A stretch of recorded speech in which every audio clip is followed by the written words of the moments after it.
The use of notes when delivering a speech can make or break your presentation. The idea that using notes should never happen, well, it's not really appropriate for a lot of different situations.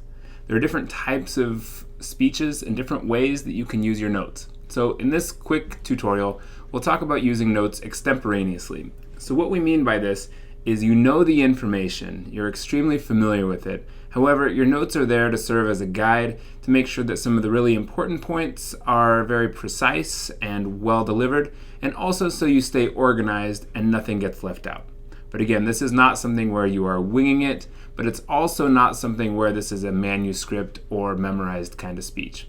Okay, so we're using notes where we have key kind of bulleted points and information to make sure we get those really precise details as well as the overall organizational structure. So here's some do's and don'ts. Here's our yes column. First, when we're using note cards, so like a 3x5 kind of note card, try and keep it to 10 words or less. The spirit of what we're doing here when using this kind of delivery style is you really just want to have enough words on the note card to keep you organized.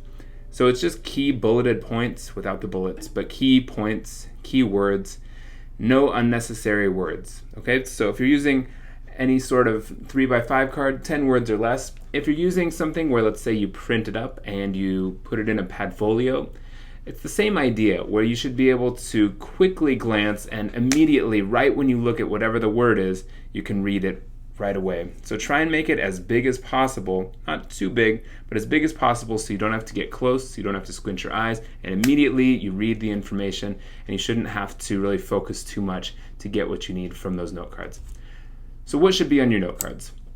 Well, like we just said, keywords or big ideas. That's what's going to be on the vast majority of your notes, is just these keywords to keep you on track.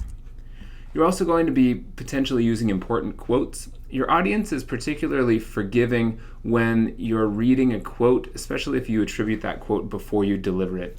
Your audience knows this is from somewhere else, so if you're delivering that information and reading it to them, it doesn't feel like it needed to be memorized or anything like that. It feels like you're just making sure that you attribute the quote correctly.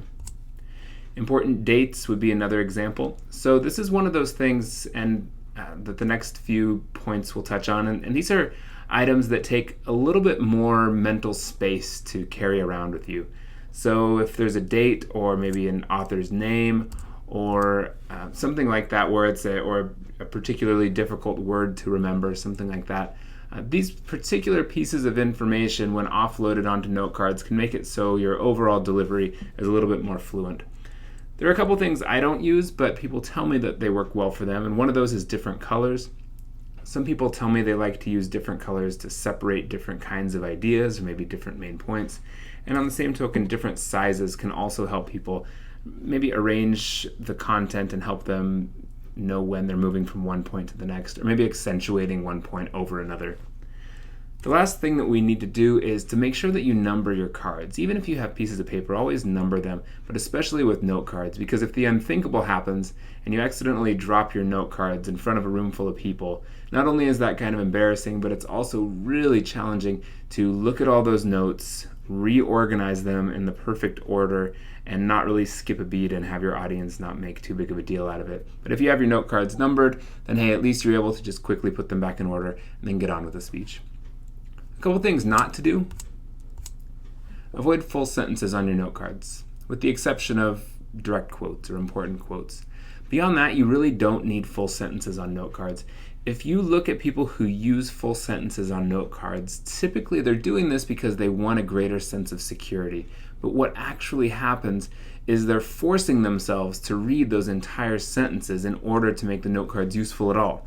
So it's almost like they've chained themselves to these note cards and they're not able to freely speak because there's too much information there that they feel like they need to stay committed to. These same people, if they start to get comfortable and they start speaking off the cuff and maybe explaining some things to their audience and connecting with their audience, well then at the end of their kind of free-form discussion, it's much more difficult to engage with new full sentences than it would be if you just had keywords or big ideas. Avoid vision tests. So if you've ever been to the DMV, you know those small little letters at the bottom and numbers at the bottom. Avoid anything like that. You should be able to read the relevant information By directly just glancing at it, it immediately should show up. No squinting, no bringing it closer to you. It should be as big as possible. Avoid unnecessary words. This is kind of the same idea as full sentences, but it's a little bit different. You might have your first set of notes where you think that you need a couple of words, but you actually don't. Typically, most people need to create at least 2 sets of notes to make them maximally effective. Otherwise, you're probably going to have some extra stuff on there that you didn't necessarily need.